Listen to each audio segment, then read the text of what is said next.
Hey guys, let's chill for a few minutes while I get set up. Let's let people funnel in.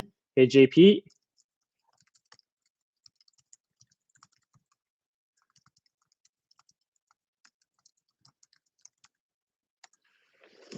Okay, let me just get the sim turned on.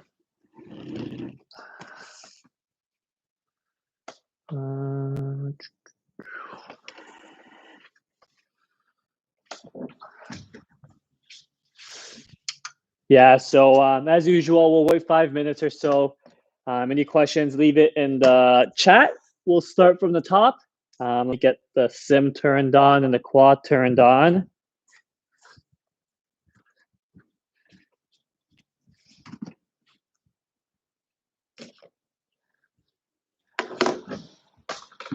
Hey Steve, hey what's scary, James.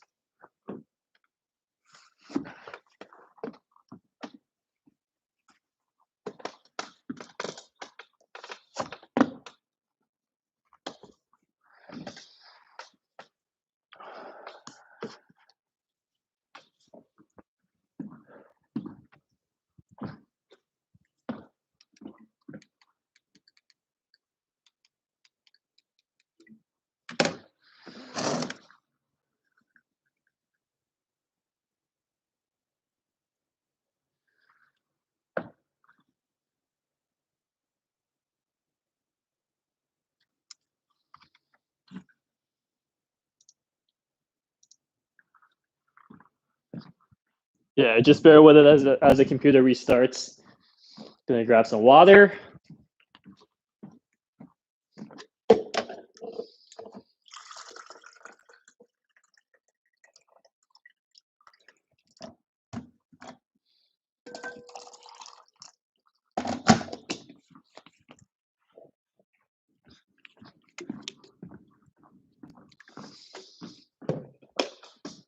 Hey James, yeah, we'll get to that question. Yeah, we'll answer that question as when we start in about 3 minutes or so, James. So sit tight for that.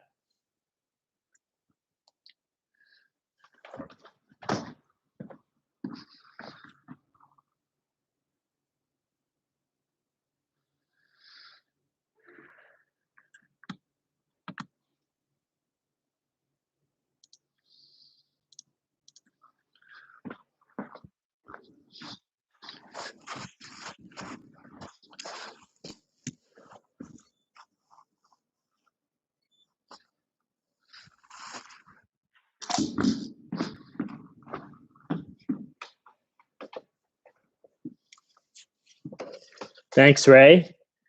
Not sure if you're Chinese or not, but thank you.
Can't believe it's February, mid-February already. 2 more months before the season starts here in Toronto, hopefully.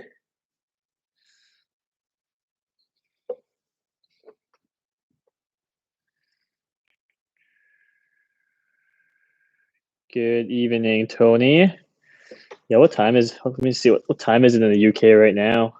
6 Eastern time.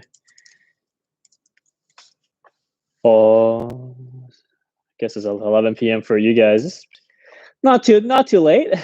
Not too late.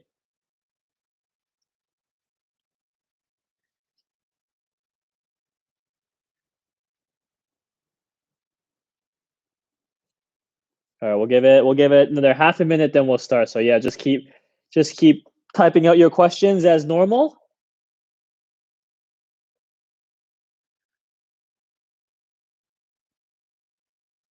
Yeah, 11:08 is not too late, Aaron.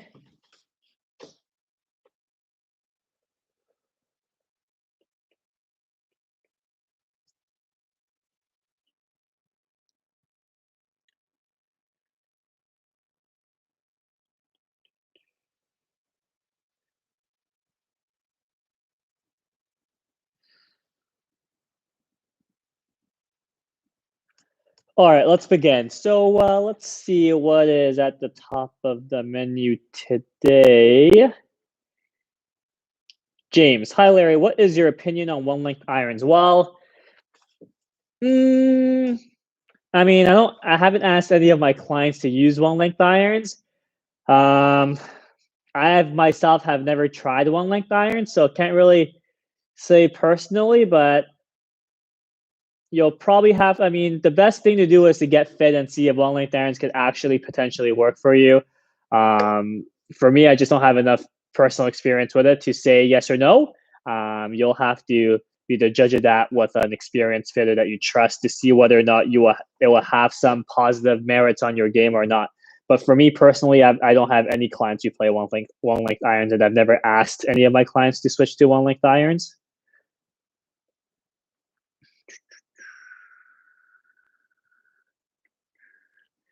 John, hi Larry. My driver is suffering from a two-way miss as of late. Do you recommend any helpful drills or checkpoints? Thank you. Tough to say, really. If you have a two-way miss, either your path could be too neutral. So if your face opens a bit or closes a bit to too neutral of a path, then the curvature could go really left or really right. Ideally, for you to have the two-way miss not happen so often, you will want your path to be biased on one side or not, whether it's outside in or inside out, let's say 3-5 degrees or so. That way you have a bigger buffer zone of where your face has to point. So for example, if your club path is pointing 5 degrees inside out, your club face can be anywhere between 1, 2, 3, 4 degrees, and you're probably going to curve the ball right to left, rather than if you're 0-degree path. If your face is 1 degree left, 1 degree right, you're going to miss both ways. So you're going to have to figure out whether or not your club path is too neutral first. If it is, I recommend you having bias in your club path more on one side than the other, probably being a little bit inside out, especially when hitting a driver. For most amateur golfers, they would benefit from being a little bit more inside out. So being more inside out would at least give you that bigger buffer zone to play with for your face.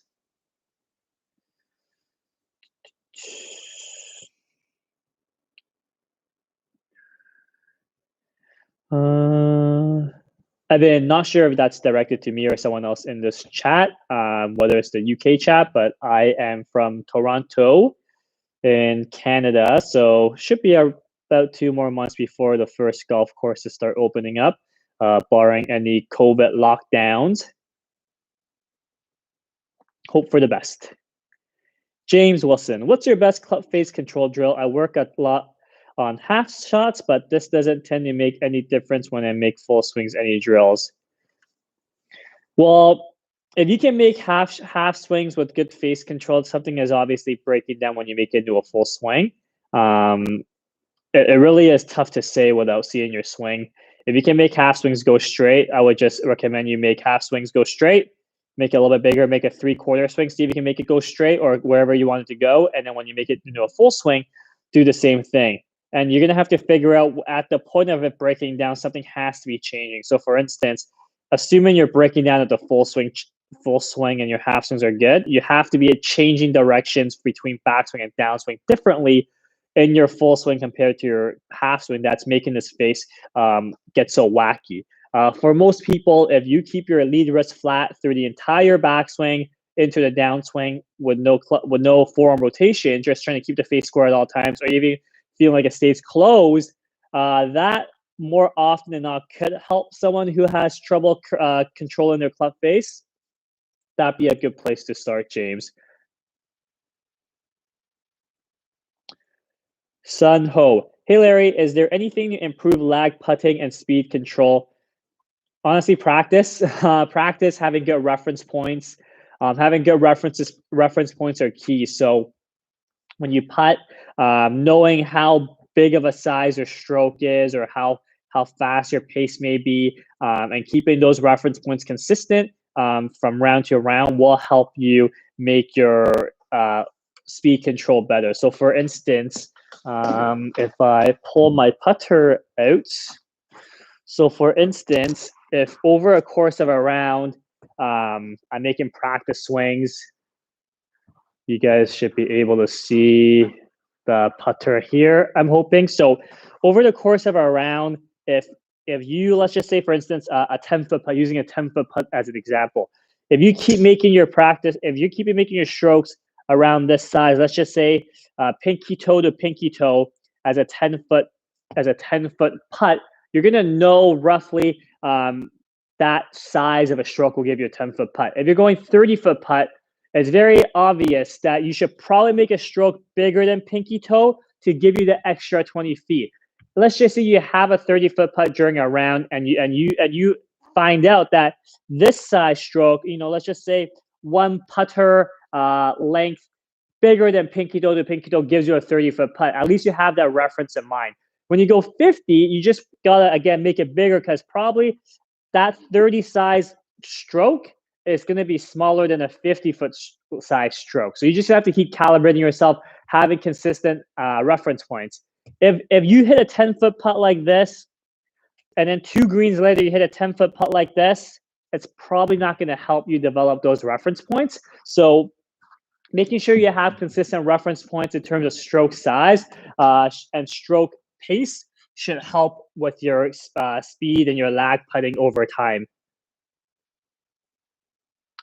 Michael, do you feel hitting off the mat in the wintertime can hurt your game? I don't think so. I don't think so at all. As long as your swing is good, you know what you're working on. You're hitting the ball first. It doesn't matter whether you're hitting it off the mat or off the grass.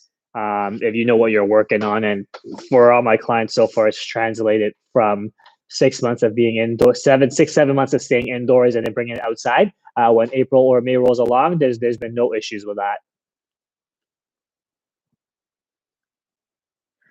JP, can you talk about the way Cal Berkshire steps his lead foot away from the ball in impact, pros and cons? Well, I mean, when Kyle does that, and this is just all assumptions, I've never talked to Kyle in person. If you're pushing off the ground that hard, your feet is gonna push away from the ball at impact. Okay, so he's trying to create max speed, trying to create max force to try to help himself hit the ball as far as he can. The foot's gonna leave the ground more often than not because he's pushing off the ground so hard. Now, whether it's a pro or con, it's probably a pro in terms of creating club head speed. It could only be a con if he's trying to play golf and he finds that maybe he has to dial back how hard he's actually pushing off the ground. It's totally up to him. But again, me never having talked to Cal before, it's all assumptions. But I do have some clients, younger clients, like girls, for example. A lot of times their lead foot will push away from the ground just because they're pushing off the ground so hard with their feet. I don't see, for them personally, for their specific case, it doesn't hurt their consistency at all, because it's just part of the movement, just part of the flow. The movement is so, the timing and the movement so consistent for them that it doesn't affect how they strike them on the consistencies of their strikes. So hopefully that answers your question. Hash, hey Larry, I've been pushing off my back foot in transition downswing lately with great success. I have read conflicting information about whether this is good or not. What are your thoughts? If whatever you're doing, you find you're getting great success, it shouldn't matter what you read or not. It really, what you read and what you see online or on TV or what your buddies may be telling you, it really doesn't matter if it doesn't apply to you. So if you push off your back foot in transition and downswing and it gives you great success, that's great. Because no singular tip is going to help, or no singular instructional video, Instagram video, TikTok video, news article is going to help every single golfer. It just doesn't work like that. It's going to be towards a certain demographic.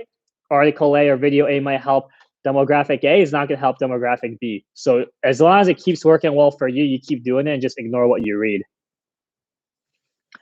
Archo, hey Larry, I hope you're doing well. What do you think of the bowed wrist at the top, and are there any difference in releasing the club and shallowing, releasing the club and downswing compared to a flat wrist?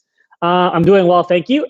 So bowed wrist, flat wrist, it's all fine for most players. For most amateur players, having a bow to flat wrist will probably help them more than having the cupped wrist at the top. And just to reiterate, like this is pretty flat, this is pretty bowed, and this is pretty cupped. So generally speaking, if you're bowed at the top, a lot of good players, when they shallow the club out, it may feel like it bows more in transition. So if you're already bowed there, it may just remove a step for you, and that's totally cool.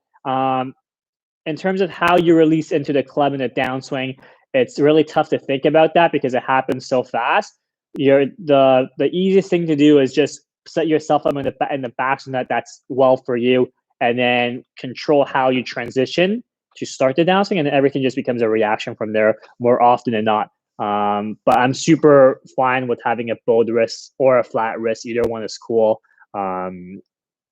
especially for most amateur golfers. JM. Is this Jim? JM, is that you? Can you discuss your views on GRFs and what you like to see and encourage? Does your preference depend on the individual? Do you try to enhance all three? So it definitely depends on the individual and what they can or cannot do.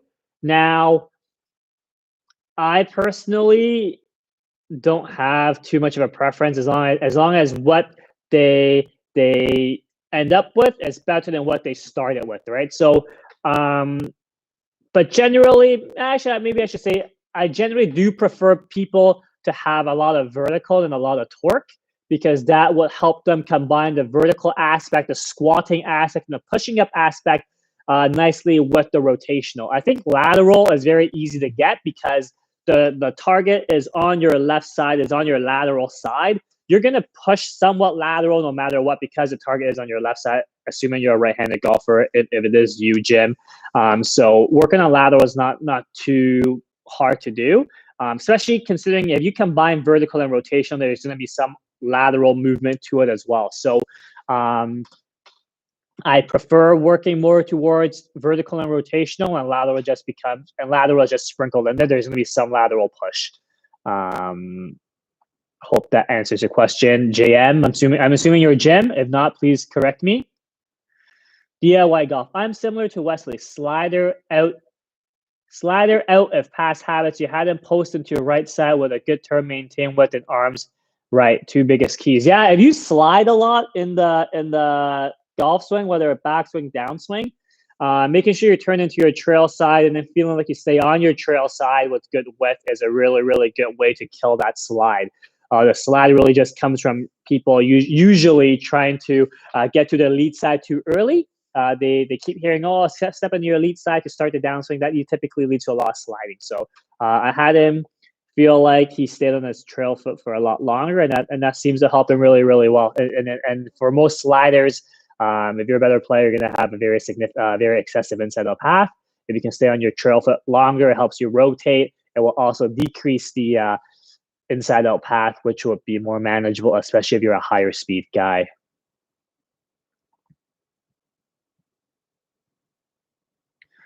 John, what are your thoughts on swing mechanics of broader guys? For instance, Ron doesn't take it as far back, but generates a lot of speed. Recommend shortening swing for more consistency. I really think so just so we're on the same page, shortening swings, I think a lot of people see short swings and long swings very differently. So for instance, how I like to see short or long swings is pretty much how long the swing is in terms of shaft getting to parallel, how far the hands travel. But for most people, whether broad or not, as long as you get a full turn where you see the back of your back of your right shoulder and have your arm swing sync up to that, you're going to be in a good place. People think short swings means you're not turning, which is incorrect. A lot of players who I work with for the first time generally have a very armsy swing with no turn. So even though they have a very long swing, there's no turn. That's really, really bad in most cases. If you can turn, and broad or not, you're going to be able to turn if you let your trail hip turn back, trail leg straighten, loose flex. If you let that lower body turn, your upper body can turn freely, and having a shorter arm swing, making sure you're and feeling like you have a shorter arm swing based on you doing this in the past. If your arm swing moves in sync with your torso turn, you're going to be able to blend power, potential, and predictability and consistency in a much better spot. So that will be a better way to think about it in terms of making sure you turn properly and making sure your arm swing moves in sync with your torso turn. Tony, I've been having lessons from a respected PGA pro here in the UK, and he's been advising me to hip bump to start the downswing. You talk lots about rotation, separation, and is hip bump a good thing? It's hard for me to say. Don't know what you need to work on. Don't know what your pro that you're working with has in mind with you. It's better you bring your concerns up with him, and then you guys can talk it out so that you guys make sure there is no conflict of ideas or no misunderstandings. That's something that I can't answer for you, unfortunately. You're gonna have to talk to the guy or girl that you're working with.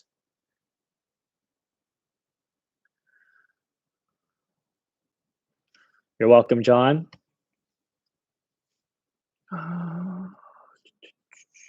Yeah, Toronto market. I'm all in the same place. Small world, Evan. Aaron, how reliable is choking up on the club to hit a certain distance versus having a gap wedge? Got space in the bag at the moment for either a gap wedge or a long iron for low flighted shots. I struggle to keep it down. It just depends on what you need to do. But I mean, if you got a gap between sand wedge and pitching wedge, assuming it's a 56-degree sand wedge and then a 46-degree pitching wedge, it's a pretty big gap. So it really depends on how much time you have or how in tune you are with choking down on a club to get your desired distance. But typically, most players and most of my clients will have 3 wedges plus pitching wedge. That will probably help more than not in terms of having a long iron in your bag. I mean, long irons, you're probably going to use it a lot less than having an extra wedge, to be honest. In most likelihood.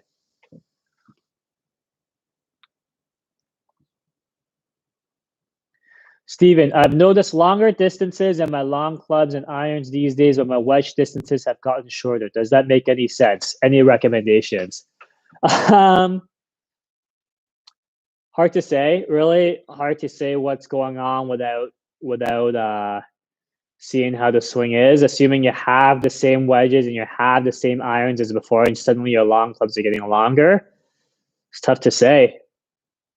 I mean, have you been working on your swing lately, Stephen? Maybe if you can provide me with a little bit more information. If you've been making any swing changes, that could give me a better idea of what we're working with here. John, what is the biggest fault and potential in growth across the board with most or all of your students? What area would you say most golfers of all levels can improve on?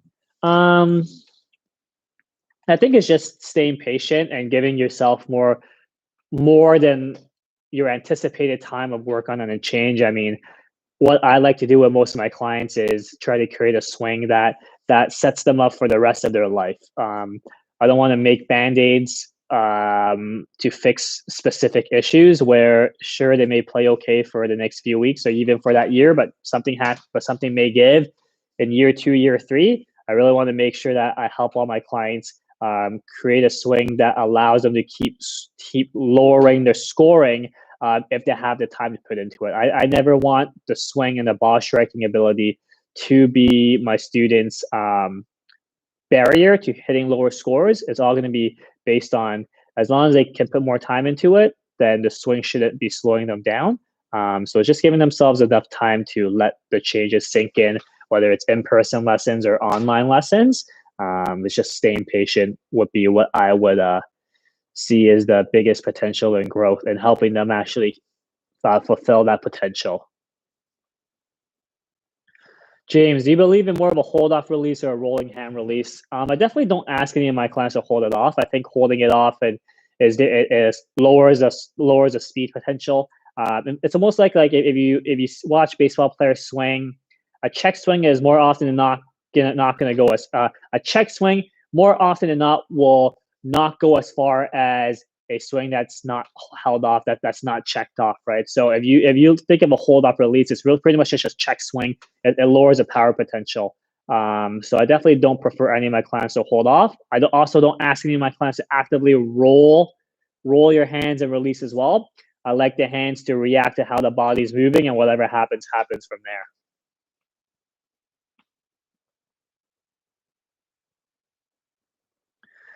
Whisker, do you use your putting demonstration to factor how the greens are running on a given day? If possible, you're going to calibrate yourself to the day of on the practice screens, but over the course of many rounds, you're gonna have a much better sense of how big and how fast your pace should be. So having all those data points in your head, your feel should be able to be refined pretty quickly and recalibrated to whatever the screen speed may be on any given day. So it's just a matter of seeing more of those putts and then having more data points to refine what you're trying to do. Ryan, what's the lowest score that you've ever shot? I shot 67 or 68. I forgot. It was in a tournament. It was a club champ tournament at my home club. I made 7 birdies that day, which is pretty good. So pretty happy with that. I think it was 60. No, I think it was 68. Yeah, 68 was my lowest. It was an in tournament as well. So pretty happy with that. I appreciate the support, Aaron. I keep seeing videos of other people live streams that 200 likes is good for the YouTube algorithm. Not too sure about. Never really read into it, but I do see people say that. So yeah, keep throwing in the likes, guys. Ray, hi Larry. Have been playing around with driver swing weight. Is there an optional swing weight, or is it just? Oh, I'm assuming you're saying optimal swing weight, or is it just based on feel? I have a cheap launch one there and don't see a lot of differences in the number. Really is. It's just a personal preference. I don't think there is an optimal swing weight at all. Best to do is to get fit to see what works the best for you. What driver shaft head combination will work well for you, Ray. Appreciate it, Stacy.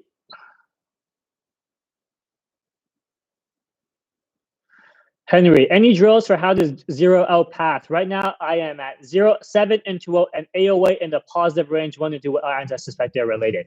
So if you're that far inside out and you are hitting up on the ball, you're definitely tilting back on the shot. So tilting back, so you're probably sliding your lower body forward and tilting your upper body back. That will give you a lot of inside out and very shallow angle of attack. So let's exaggerate one here. I'm going to do the most. Lower body slide, upper body tilt back. And you're going to see on the bottom left there, you're going to see that is 16 degrees inside out and 10 degrees up. So obviously, that's not ideal. And I'm sure you're not that bad. Like you said, you're 7 degrees inside out, 1 to 2 degrees up. But you're going to be doing something like this in your downswing. So what you have to feel like you do is you have to feel like you stay on your trail foot to reduce the slide, and you have to feel like your lead shoulder works down and around. You may feel like you're doing this, which looks messed up, but you're not going to be that way. So if I exaggerate one here, feeling like stay on my trail foot as my lead shoulder goes down and around, and it may feel like you're swinging out over the top, that should negate the club path and help you hit more down on it. And you may hit it left to start, totally expected if you do it well, but you're going to see that's 14 degrees down and only 2 degrees inside out. So feeling that, staying on your trail foot, and then feeling your lead shoulder go down and around should help you get those numbers to a more reasonable area.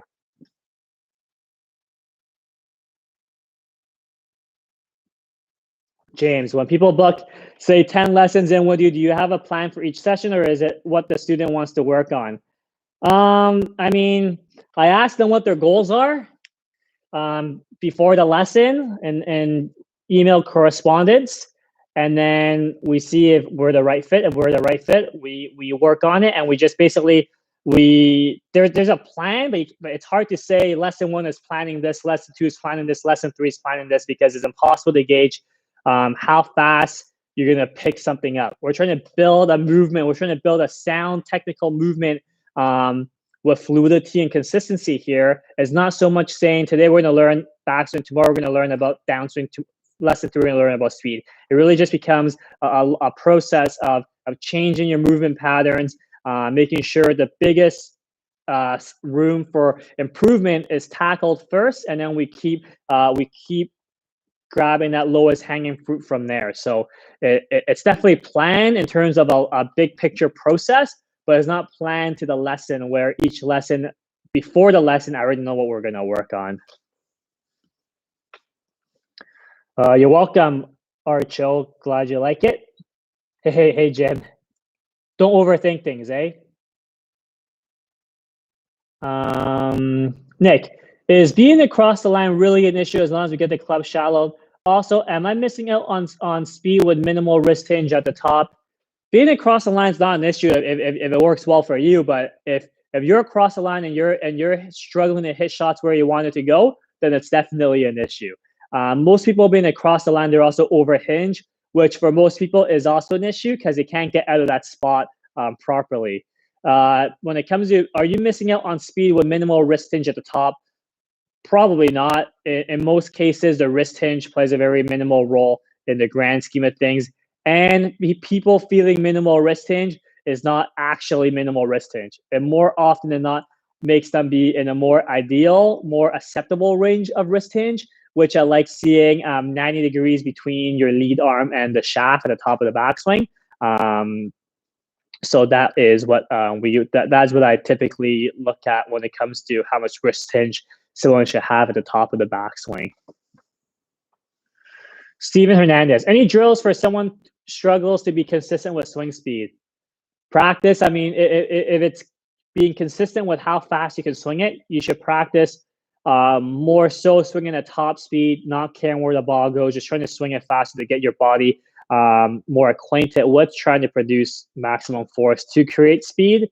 If you're looking at trying to be more consistent at playing off speed swings, like partial shots where you can't swing it 100%, where you're trying to swing at 70%, you do need to be on a launch monitor that gives you accurate readings to help you calibrate yourself to the desired outcome. Nick, have you heard of C motion? If so, what are your thoughts? I have not heard of C motion. Let me just Google that quickly.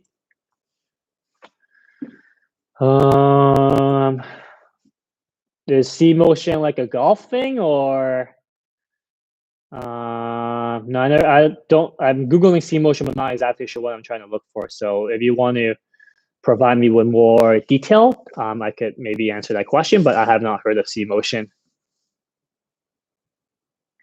Adrian, while doing online lessons, will providing any launch monitor data along with the videos be helpful? Thanks. Yeah, like if you have launch monitor data, it could definitely help depending on where we are in the process. More often than not, in the beginning phases, I don't really need launch monitor. We're just trying to change the movement. If the movement looks a certain way, the numbers should be a certain way. But as things get deeper into the process, we're trying to refine a few things. We're trying to up the speed more. If you do have access to a launch monitor, that would be great, just to help us quantify some things that we're working on. Whisker, what do we look for in a golf shoe market? So really make sure that when I look for a golf shoe, things are nice and stable. It's not flimsy. I like looking for shoes with real spikes, not spikeless hybrid shoes, but really making sure that the shoe is like rigid and structured and not flimsy. That's what I like in a golf shoe. And looks good, of course, too, and comfortable as well. But I would assume those are givens. Henry, I guess the better question is how to separate path, club face, and angle of attack. What should I work on first or together? I have an in-to-out swing with closed face and positive path. That wouldn't be the way I would look at it. Like what you said to me, where you're 7 degrees inside out and you're 2 degrees up on it. You're not trying to work on numbers. the numbers just show you that you have an issue with the movement. You're trying to change the movement, and the numbers will change as a result of that. So you work on what I suggested will actually fix all three, like everything in your delivery. Instead of trying to work on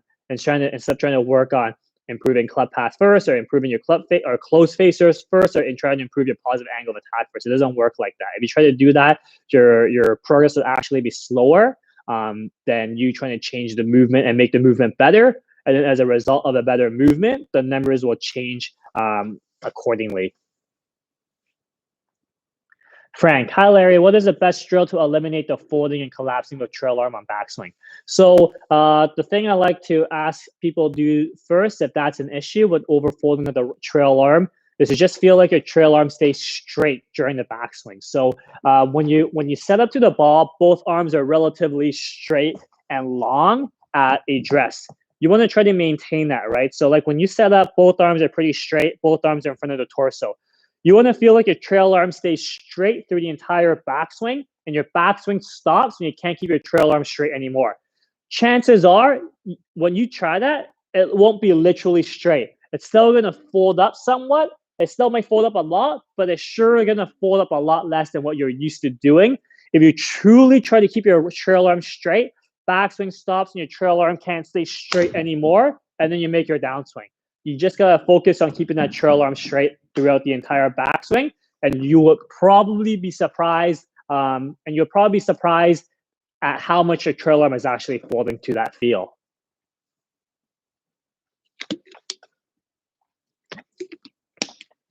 Tim, I'm very consistent with all irons and wedges. Drivers, my trouble club. Any suggestions or drills to build confidence? Misses a push or a low hook. If you're pushing your low hook in it, you're probably tilting back a little bit too much. Maybe which would make the face turn over more often than not, or have the face point really open. I would try hitting it on a lower tee. A low tee would be a good place to start. Make sure your ball position is decent. So as a starting point, ball position in line with your lead heel, and then playing a lower tee. Lower tee generally will help. And then if that doesn't help, move your ball position back, maybe one more ball and sticking with the low tee, but that should reduce the dispersion quite a bit if your miss is a push or a low hook. Thanks for the kind words, Ryan. Yes, everybody's pretty good. Hopefully more of those rounds this year if I do get around to playing more golf, which is the plan. That's definitely the goal, John. I don't like bandy lessons. If that's what the client wants, I'll do that. But generally speaking, that's not what I like to do. It's not enjoyable for me, unless it just so happens that's what they need. But usually that's not what I like to do. Shinzon, how can I stop moving forward towards the ball? How can I stop moving towards the ball in my downswing? I always have these uneven toe-heavy divots. So chances are you're moving into your toes in the downswing. You should really feel like you stay in your heels in the downswing. I'm feeling like your butt stays back, feeling like you stay in the heels in the backswing, and then stay in your heels in the downswing. Basically, staying in your heels through the entire swing will help you not fall over into your toes.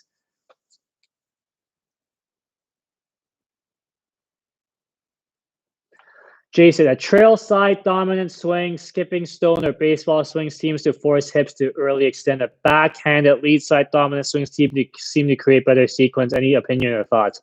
I don't think so. I would not correlate those, what you said, to each other at all. I mean, and I don't think about the swing in terms of trail side dominant or lead side dominant. I like to look at the movement as a whole and just help whoever I'm working with move better more often than not.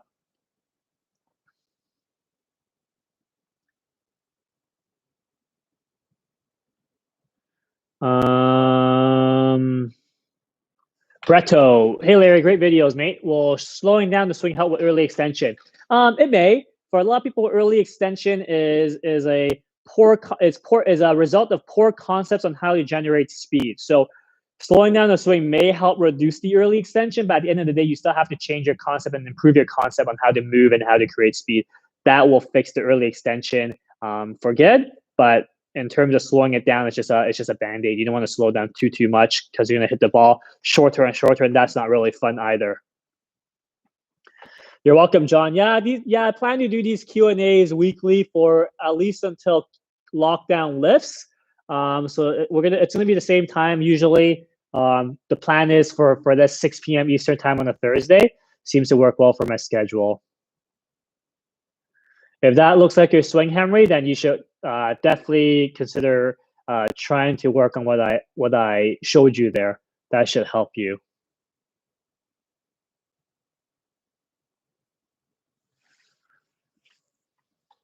Hey, William, you're currently 112 club, 158 ball, pretty neutral on path and neutral on angle of attack. I only carry like 260 on TrackMan. Seems like I should be hitting it further. 260 carry is pretty decent. I mean,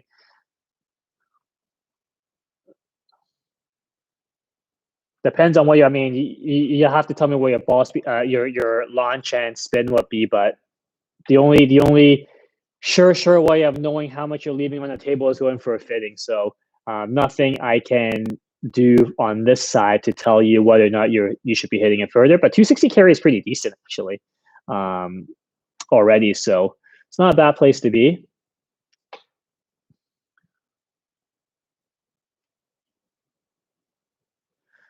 Matthew, started with a hard slice, had a couple of lessons, and my slice is gone. Flight is now straight for 80% of flight and then hooks left. What are common issues for this? Doesn't happen with irons. If your ball flight is starting straight for the first 80 and going left, then you could probably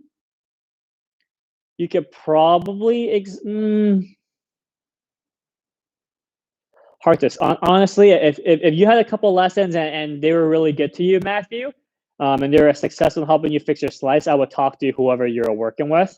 I don't usually like saying things when people are working with someone else because I just don't know what the picture looks like. I just don't know what the end goal is. So yeah, I would suggest you talk to who you were working with and see if they can help you with that.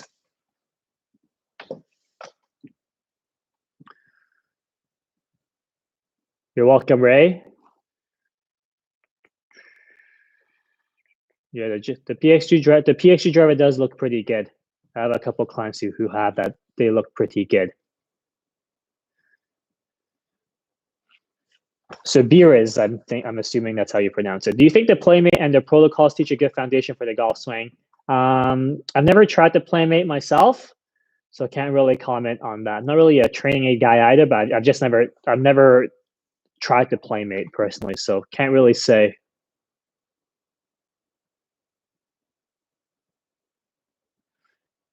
Good, you're welcome, Henry. So yeah, just keep exaggerating and see what happens. Stay on your trail side more as well when you do it. William, any advice on lowering my driver peak height? Swing speed 120, ball speed 175, peak height 140.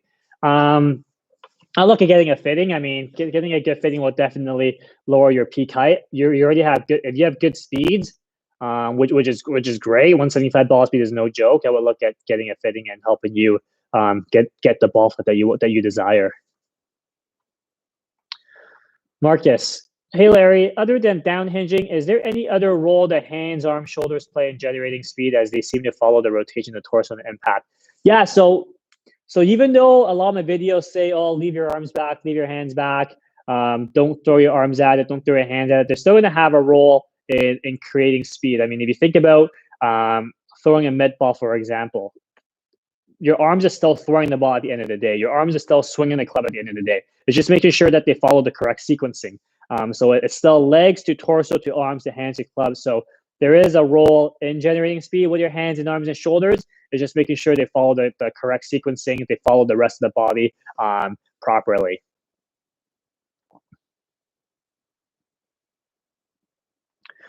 Mo Bader, thanks for the great content. You're welcome. Any advice on keeping trail elbow in front, getting behind and stuck on downswing released angles? Just put a big focus on keeping elbows together and in front of your torso in the backswing and try to maintain that relationship in the downswing. Just gotta be very deliberate with it for now. Maybe feel like transitioning is just a little bit slower, but if you can keep your elbows together and in front of your torso in the backswing, it will give you a much better and you focus on it in the backswing, it will give you a much better chance at focusing on that in the downswing as well. Nick, C motion is a cult following golf swing method created by Lee Como. Very minimal info on YouTube. If you Google C motion golf Tudor Min, there is a page that best explains it. Now, I've never heard of C motion, and haven't read anything about by Lee Como, so can't really comment on that. Shakes, every couple of months I have to change swing thoughts to accomplish the same thing. Is that common among players, or do your players always keep the same feels? I think feels are always refining if you're working on things. But I mean, if your swing changes every couple months, then I think you definitely need some structure and some foundations to fall back on. Kind of sounds like you're searching for things, and you're not really sure what to do. So I would suggest you really, have some key foundations to work with and fall back on, so you're not changing every couple months. You're welcome, Frank. Glad you like them.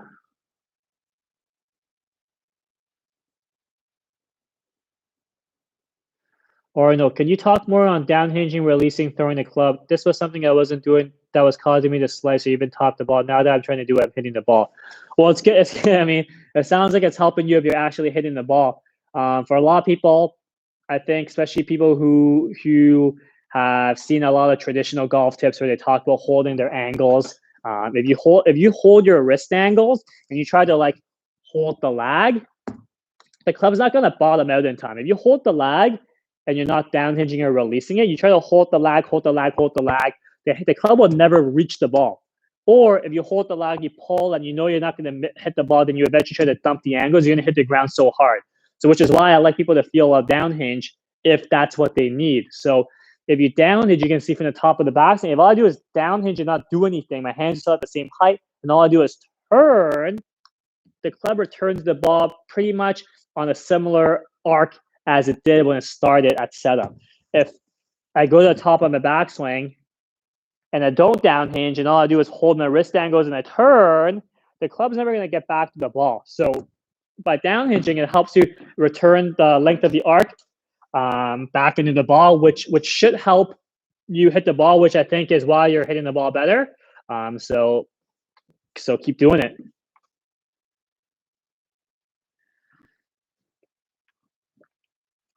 Brendan, I tried playing a lower tee and now I'm skying my driver every now and then. Any ideas why it would cause this? You're probably holding your wrist angles as well. I mean, for you to hit the top of a driver, it has to be angled down so much. Just because you're hitting a low tee, the low tee should actually move the strike lower. If you played a higher tee and you did the same thing, you'd pop it up even more. You hit the top of the driver even more. So you got to make sure. So downhinging would probably work well for you too, Brendan. Trying to release your angles so that the loft of the face gets returned to the ball instead of the top of the driver being returned to the ball.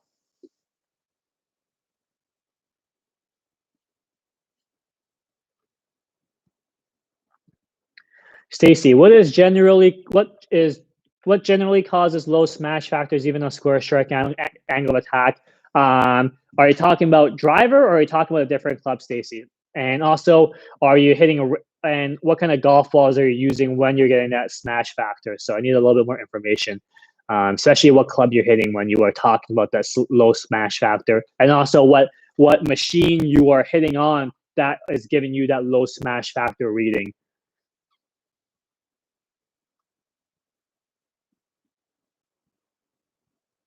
James, would it be right to say that you squeeze the ball away rather than hit it?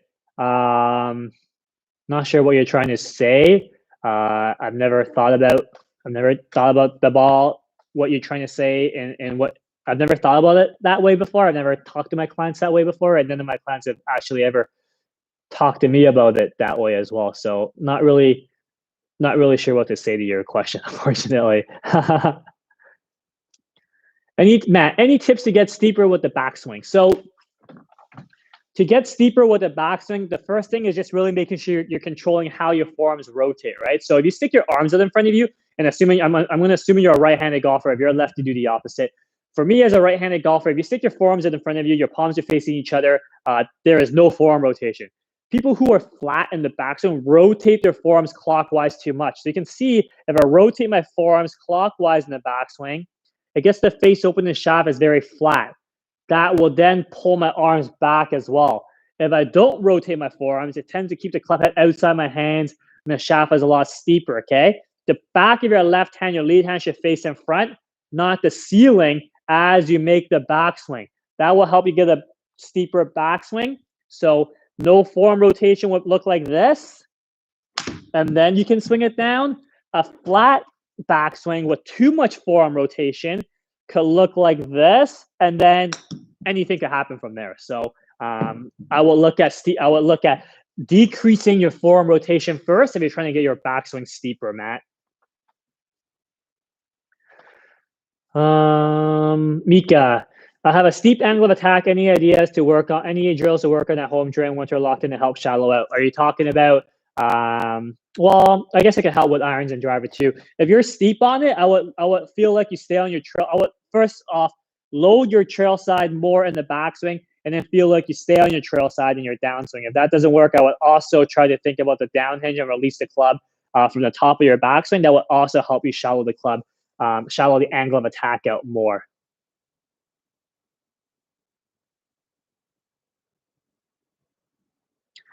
Yeah, you let me know when you want to start. Just email me and we'll get to work.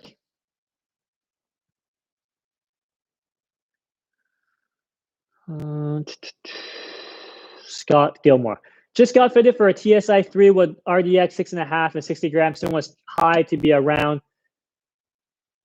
high to me around 32 to 37. Any tips to get the driver spin down? If you're fit for a driver and you're still spinning at 32 to 3700, I would talk to who was fitting you to see why that's the case. Because that's not ideal, having 32 to 3700 spin for a driver, especially after a fitting. So I would talk to whoever you went for a fitting with first before and see if they can fix it for you. That'd be an easier way at this moment.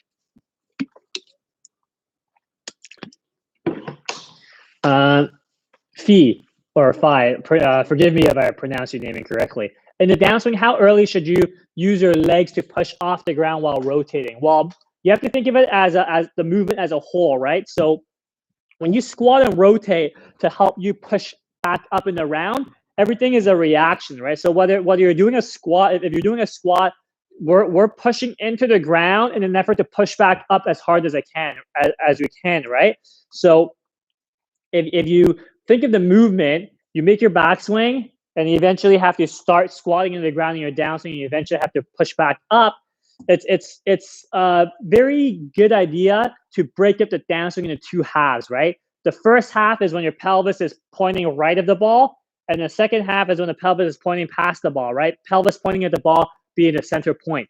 So as a starting point, if you think about squatting and rotating and loading into the ground until pelvis is pointing at the ball, and then you push back up and around through the ball, that would be a good timing for you to think how you should react back up and how you should be pushing back up off the ground while rotating.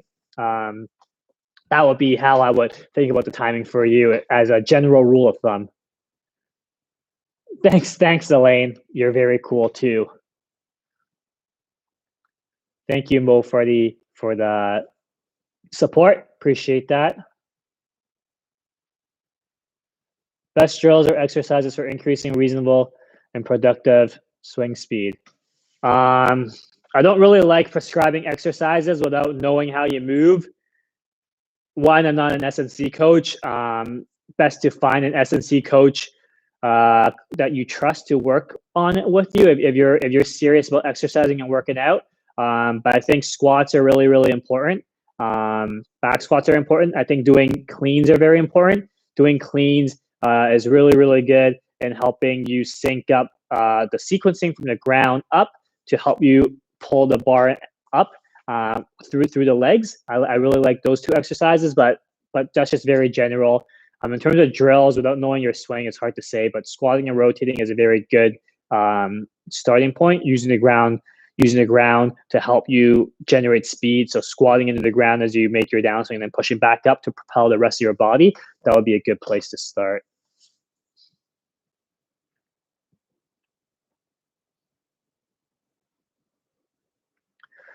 All right, I'm going to take a couple more questions, and then I'm going to call it a day at 7 o'clock. Got to run off to another appointment.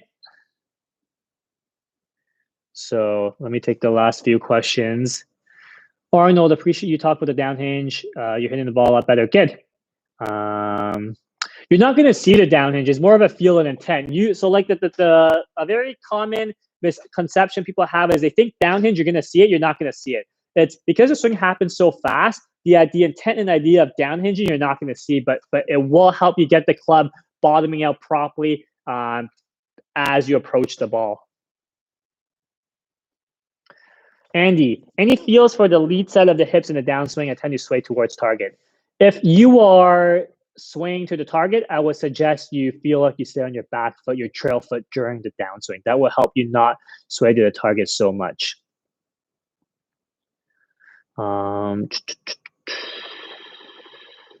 Hey, no, I have not been playing Warzone. It's been pretty busy at night, actually, doing other things. So not too much Warzone. I've been playing a little bit with Matt, but not too much.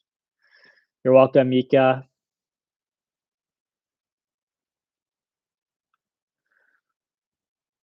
If it's not your form rotation, you gotta feel like your hands go straight up in the backswing. Then overturning is not gonna directly create too flat of a backswing. Your arm's not moving the right way with your turn is gonna be causing a flat backswing if your form rotation isn't the issue. So you just gotta feel like your hands go straight up and not back as you turn. Osmo, hopefully that will help. Okay, I'm gonna answer 2 more questions. I'm gonna call it a day. And then I gotta run, guys. But really appreciate you guys dropping in for this. We'll do this again next Thursday at 6 p.m. Eastern time. What causes over the top of the wrist hinge is already fine and not too much. Across the line, you mean? Across the line, it just you may have no form rotation for the top half of the backswing, which could also cause the club to be across the line. So when you have no form rotation, which gets the shaft steep, you have to feel like it kind of rotates at the very end of the backswing to get the shaft pointing more back, and more laid off look would be a good place to start. Bryce, do you like the G-box? I've never tried the G-box in person, so I can't really say if I like it or not, Bryce. Not really a training aid guy, but if I haven't tried something, I can't really comment on it. Oh, I guess I'll answer bro versus bro gaming as well. Hey, Larry, what do you recommend you work on to get more consistency with the irons? I hit a little draw. It depends on what you need more consistency of. Do you need consistency of your start line? Do you need consistency of the amount of draw you have? If it's a contact thing and it's a face control thing, I would start by making half swings, and then making it bigger again. Start with making half swings, then 3/4, then full swings, and then bring that feel from the half swing into the 3/4 into full, and that should help with contact and face control. With that, we'll call it a day. Thank you everyone for tuning in. Lots of good questions today. I'll do this again next Thursday at 6 p.m. Eastern time. So we'll see you guys there, and have a great week, everybody. Stay healthy and stay safe, and we'll see you next week. Thanks, guys.